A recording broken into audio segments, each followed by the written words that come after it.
Welcome dear student, आप सभी का स्वागत है इस YouTube channel SR high school classes में। आज हम अध्ययन करने जा रहे हैं वर्ग और वर्गमूल चैप्टर से, जो क्लास 8 के विद्यार्थियों के लिए है। क्लास 8 के विद्यार्थी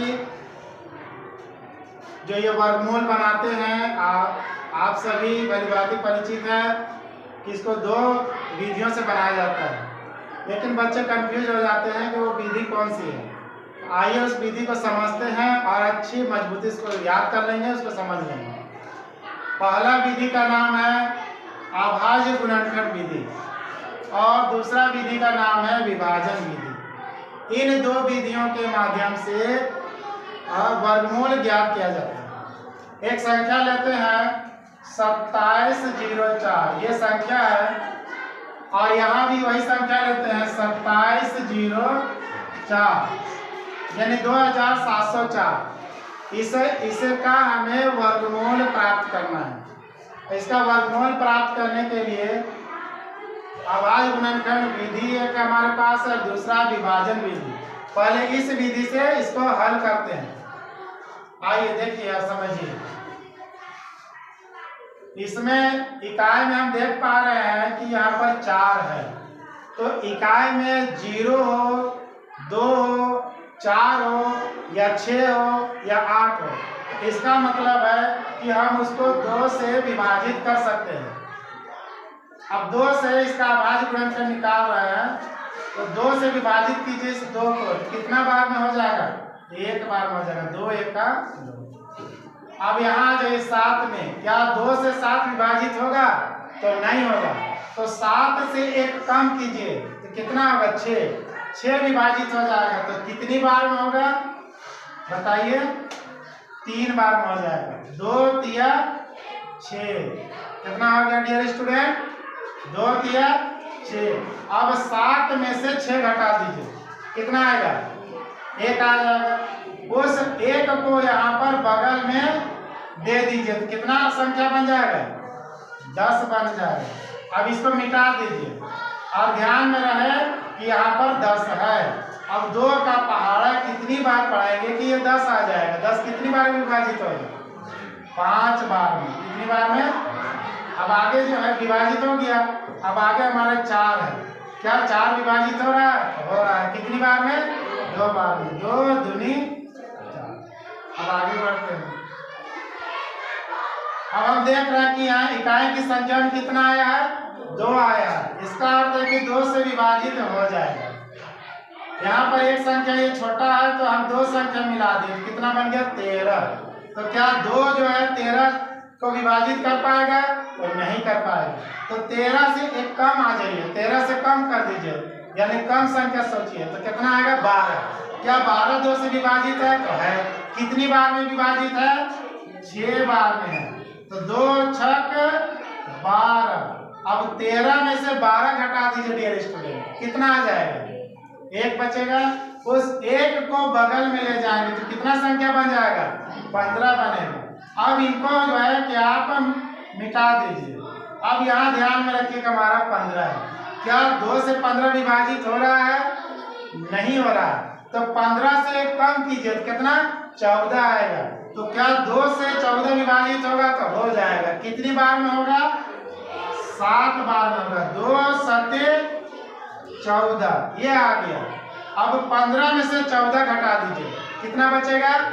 1 बचेगा। उस 1 को बगल में ले जाइए, कितना बन जाएगा संख्या? 12 बन जाएगा। अब 2 से 12 को विभाजित कीजिए, क्या बार में विभाजित होगा? 2 छक 12। तो और इनको जो है ये लिखने के लिए नहीं है, ये समझने के लिए हम आप लोग को लिख रहे हैं, ताकि आपको अच्छे तरीके से इसका अभाज्य गुणनखंड निकालना समझ में आए। आगे बढ़ते हैं। इकाई में 6 है, इसका अर्थ हुआ कि यह जो है 2 से विभाजित होगा। चलिए 6 को विभाजित पहले करते हैं, कितनी बार में हो जाएगा? 3 बार में। 2 तिया 6। अब 6 में 6 घटाए तो 0 आ गया। हम आगे बढ़ते, आगे में कितना है? 7। तो 2 से विभाजित नहीं होगा 7, तो 7 से 1 कम कीजिए तो कितना होगा? 6 होगा। 6 विभाजित हो जाएगा। कितनी बार में हो जाएगा? 3 बार में हो जाएगा। 2 तिया 6। अब डियर स्टूडेंट 7 में से आप 6 घटा दीजिए, माइनस कर दीजिए, तो कितना आएगा? 1। उस 1 को यहाँ बगल में दे दीजिए, कितना बन जाएगा?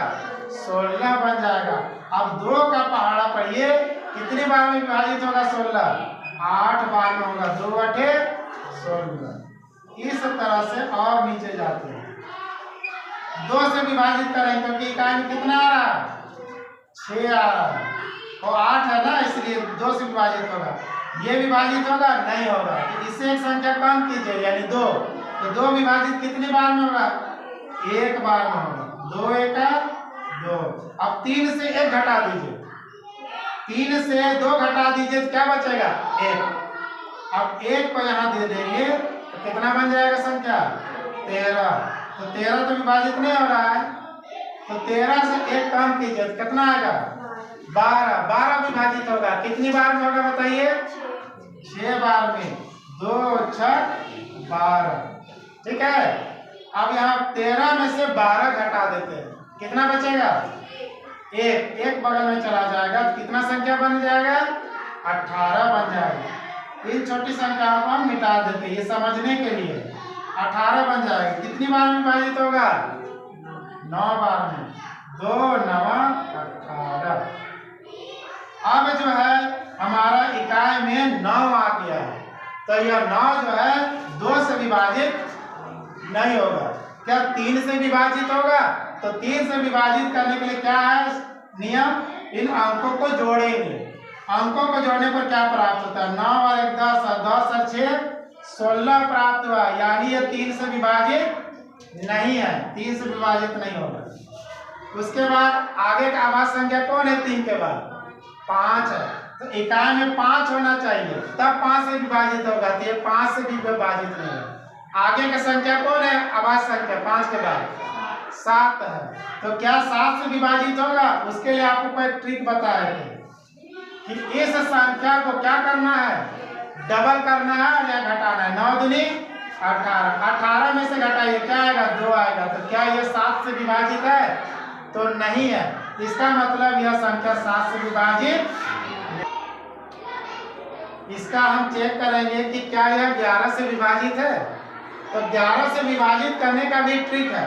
क्या ट्रिक है आइए समझते हैं। 169 है, तो किनारे किनारे एक संख्या छोड़कर, एक संख्या ये दूसरी संख्या है, तीसरी संख्या, तो एक संख्या को छोड़ के उसको जोड़ेंगे, तो 9 और 1 को जोड़ेंगे तो क्या आ जाएगा? 10 आ जाएगा। और ये बीच में कौन संख्या? 6। क्या इनके घटाने से शून्य प्राप्त हो रहा है या 11 से विभाजित होने वाली कोई संख्या प्राप्त हो रहा है? ये चेक करेंगे। तो घटा रहे तो कितना प्राप्त हो रहा है? 4।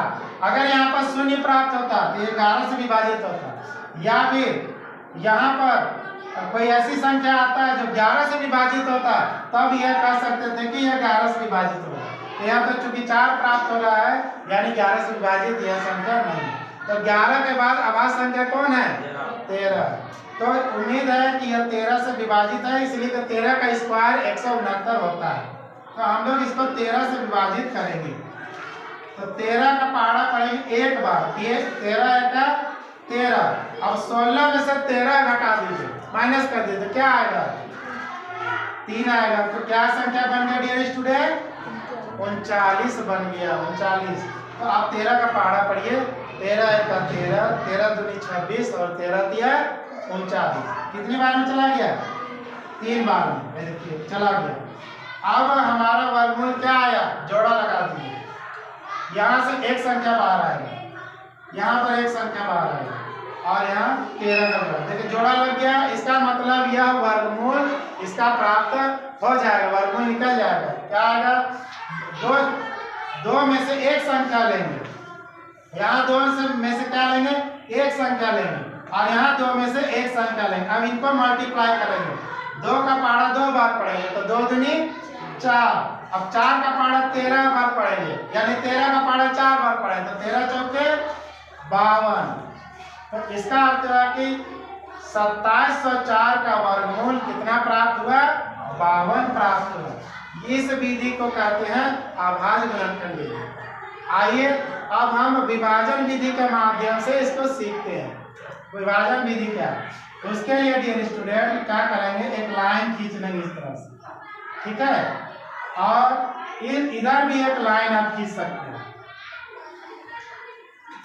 इसका जो है सबसे पहले हल करने से पहले जोड़ा लगाया जाता है। इकाई जो संख्या है वहां से हम जोड़ा लगाएंगे। इकाई हमारा यहाँ है, इकाई दाएं सैकड़ा 1000, 1 10 100 1000, तो हम इधर से जोड़ा लगाएंगे। देखिए जोड़ा लग गया, 0 और 4 जोड़ा लग गया। उसके बाद इधर फिर हमारा क्या लग गया, जोड़ा लग गया। अब जोड़ा लग गया, उसके बाद हमें देखना है कि ये 27 जो है किसका स्क्वायर में 27 आता है, और अगर स्क्वायर में 27 नहीं आता तो ये देखना है कि किसका स्क्वायर 27 से कम आता है। तो स्क्वायर को यहाँ पर मालूम होना चाहिए स्क्वायर। तो चलिए आइए स्क्वायर लिख देते हैं। 1 का स्क्वायर क्या होता है, 1 होता है। 2 का स्क्वायर क्या होता है, तो 4 होता है।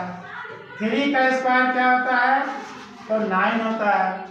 स्क्वायर कैसे आता है, बहुत आसान तरीका है। 2 का पहाड़ा 2 बार पढ़िए, 3 का पहाड़ा 3 बार पढ़िए, और 4 का पहाड़ा कितनी बार पढ़ेंगे, 4 बार पढ़ेंगे, तो 4 चौके 16। 5 का पहाड़ा कितनी बार पढ़ेंगे, 5 बार, तो 5 25। 6 का पहाड़ा कितनी बार पढ़ेंगे, 6 बार पढ़ेंगे, तो 6 6 36।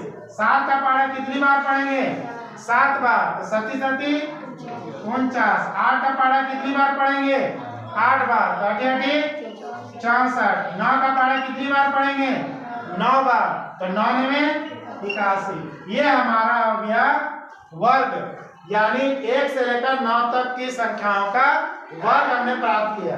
अब इसमें से हमें देखिए कि 27 कहीं पर प्राप्त हो रहा है, देख पा रहे कि कहीं 27 प्राप्त नहीं आ रहा।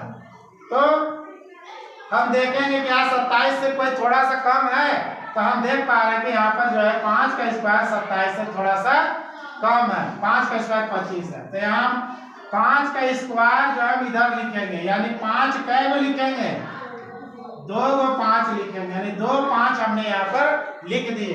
अब 5 का स्क्वायर क्या हुआ, तो 25 हो गया।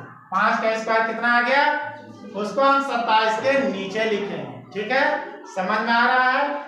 अब आगे क्या करेंगे, यहाँ पर प्लस करेंगे और यहाँ पर माइनस करेंगे। इन दोनों को प्लस कीजिए डियर स्टूडेंट, कितना आ जाएगा, 10 आ जाएगा। एक संख्या का जगह छोड़ देना, एक अंक के लिए यहाँ पर एक जगह छोड़ देना, 5 5 जोड़ के 10 मिल गए। अब यहाँ पर माइनस करेंगे यानी घटाएंगे, तो 7 में से 5 घटा दीजिए, कितना आ जाएगा, 2 आ जाएगा। और 2 में से 2 घटा दीजिए तो क्या प्राप्त होगा, 0 प्राप्त होगा, यानी आपको यहाँ कोई संख्या कोई अंक नहीं प्राप्त होगा, 0 होगा। अच्छा, बगल से जो जोड़ा है उसको यहाँ पर उतार दीजिए, कितना आ रहा है, 204। अब हमें देखना है कि ये अब तो आगे कोई संख्या नहीं है, कोई अंक नहीं है, तो हमारा लास्ट अंक क्या है, 4 है। तो अब हमें क्या देखना है, ये 4 ढूंढना है, किसका वर्ग में 4 प्राप्त हुआ। तो यहाँ देखिए आपको 4 प्राप्त हो रहा है, और यहाँ भी देख सकते हैं कि आपको क्या प्राप्त हो रहा है, 4।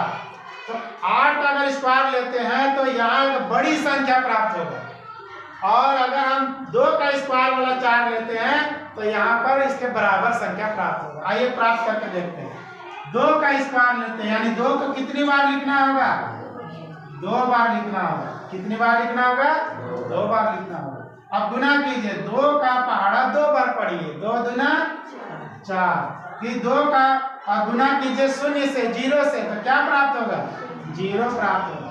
फिर 2 का पहाड़ा पढ़िए 1 बार, तो 2 1 2 प्राप्त हुआ। अब क्या करना है, यहाँ जोड़ना है, यहाँ पर घटाना है। 4 में 4 घटाए, क्या प्राप्त हुआ, फिर 0 प्राप्त हुआ। फिर 2 में 2 घटाए, क्या प्राप्त हुआ, 0। अब चूंकि यहाँ 0 प्राप्त हो गया तो हमें इधर आगे बढ़ने की आवश्यकता नहीं है। अगर 0 प्राप्त हो जाए डियर स्टूडेंट, तो इधर हम मेहनत करना हमारा व्यर्थ है, इधर मेहनत हम नहीं करेंगे। हमें वर्ग प्राप्त हो चुका है, वर्गमूल। देखिए यहाँ पर 5 का स्क्वायर लिए थे, कितना का स्क्वायर लिए थे, 5 का। अब यहाँ पर कितना का स्क्वायर लिए, 2 का, तो देखिए 52 प्राप्त हो गया, 52 प्राप्त हो गया। तो 2704 का वर्ग मूल कितना प्राप्त हुआ? 52 प्राप्त हुआ ना। इस तरह से हमने अभाज्य गुणनखंड विधि के माध्यम से भी वर्गमूल ज्ञात किया और विभाजन विधि के माध्यम से भी वर्गमूल ज्ञात। उम्मीद है प्यारे बच्चों आप सभी को समझ में आ गया होगा। आज के लिए इतना ही, धन्यवाद।